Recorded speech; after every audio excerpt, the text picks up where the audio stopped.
Hi, it's me. Thanks for taking the time to check out my channel. I hope you enjoy this video. Before I start, I'm sort of nervous about uploading this video because if it gets taken down, then my channel will get deleted from YouTube. So it's basically just me showing what my groundhog trapping setup, and then I catch one in the end. So thanks for watching. Hope you enjoy. Alright, for this time for sure. Well, I'm back after 2 weeks. I tried to post that video again and it got taken down, so I was banned from YouTube for 2 weeks, and then I'm filming this video. I guess this will be the first video that I upload after my break.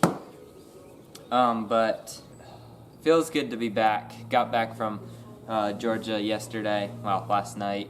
12.5 hours is what it took us, but that's fine. So, this one thing I wanted to say is sometimes my comments get turned off on my videos. I don't know why.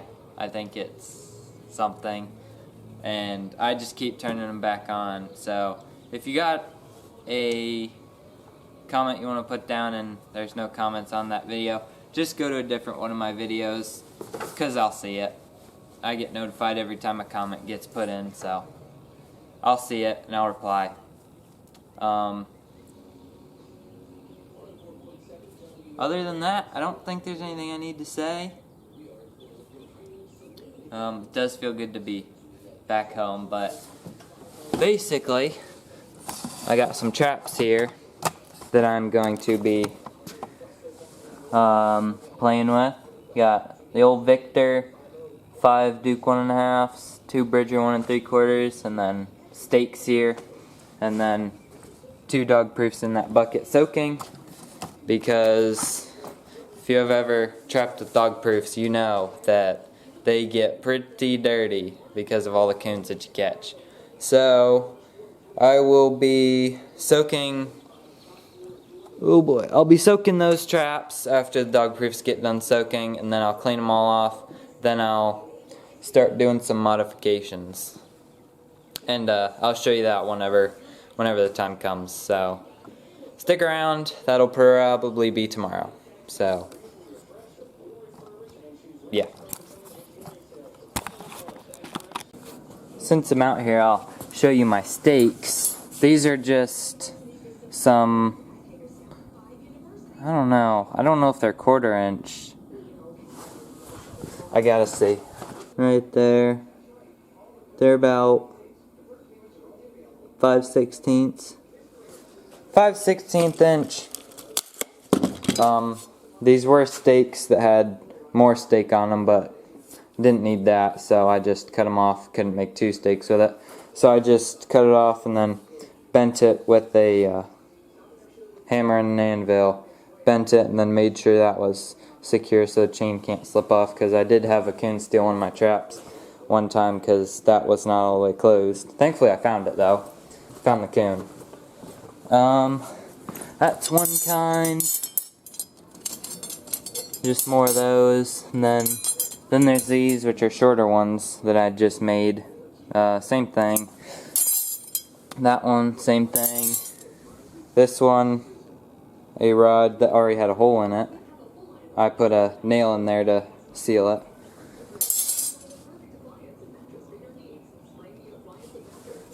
Another one of them, and then some rebars with plastic caps on them. So that's my stake setup. Now I'll probably do some trap stuff next. Okay, it's the next day. I got all of my traps washed. I got them washed in a very conventional way. But right now I am going to be taking the pans off of these Duke 1.5s so that I can cut them down. I will show that.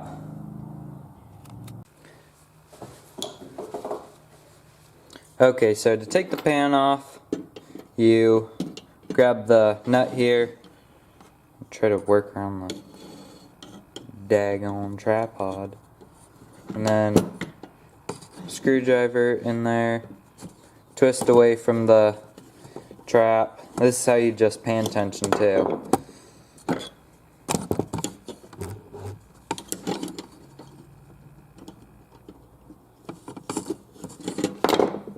There's that. And your pan's off. So I'm going to find out how much I need to take off these, make a mark on each side, cut them down so that they can go all the way to the base, because if I put it in here, you can see that that doesn't go all the way down. I'm not going to show me cutting the pans because YouTube don't like that. There's probably someone on YouTube that shows that, but not me. So that's why I didn't show washing them either. But I'm going to do that to all of my traps. Take the pans off, well, all the Duke 1.5s. Take the pans off and then mark them and cut them. So stay tuned. Okay, so I cut all the pans down on these traps. There you go. Now it's a square Duke pan. But now I'm going to test, see if the pan's level. So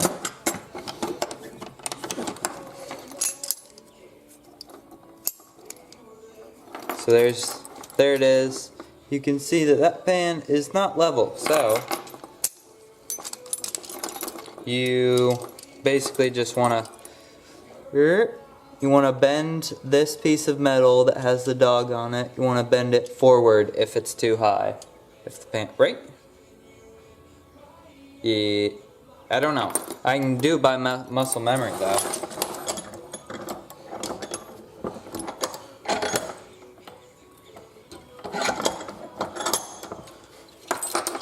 See, I didn't even know which way to bend it, but my muscles know which way to bend it.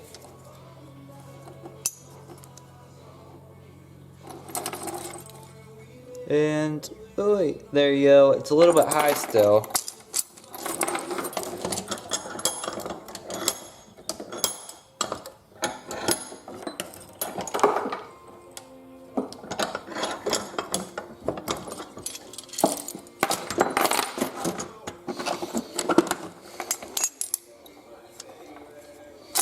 And that won't even set because it's too. Put it in too much.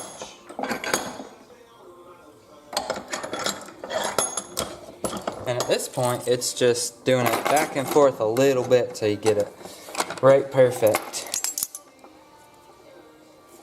I think that'll do her.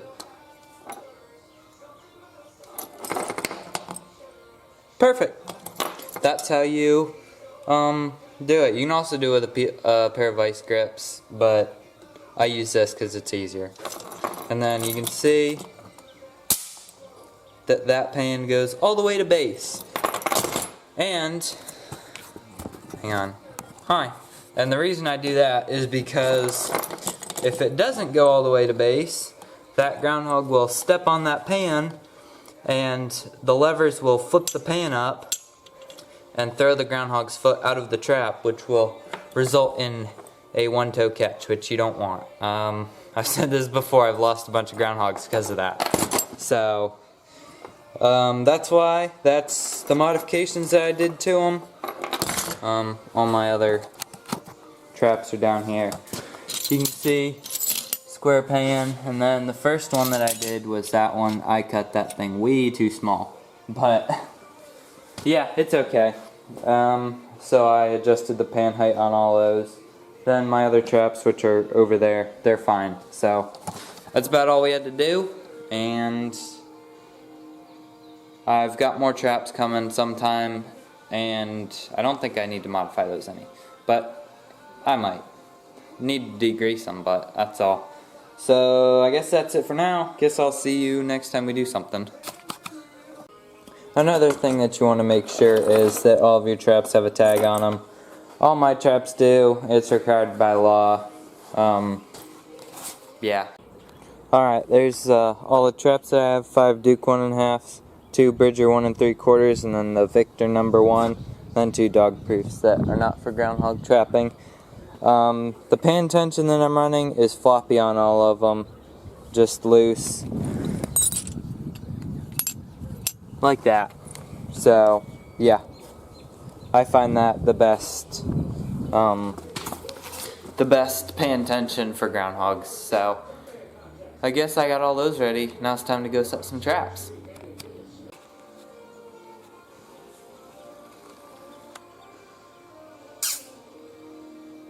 What you doing, dog? You dummy. Well, it's 5 o'clock. Just turned 5 o'clock, so which means it's quitting time. But somewhere over there, got groundhog number 3 for the year. I'm pretty excited. I was out with the dog and I was like, I haven't checked groundhog traps yet today, so I decided to do that. And we got one, so I'm gonna go over there, show you him, get him dispatched, and I don't know, we'll see what happens after that. So, well, he sort of made a mess out of this spot, but there he's moving. He's in there, don't worry, there's a groundhog in there. I promise I'm not lying.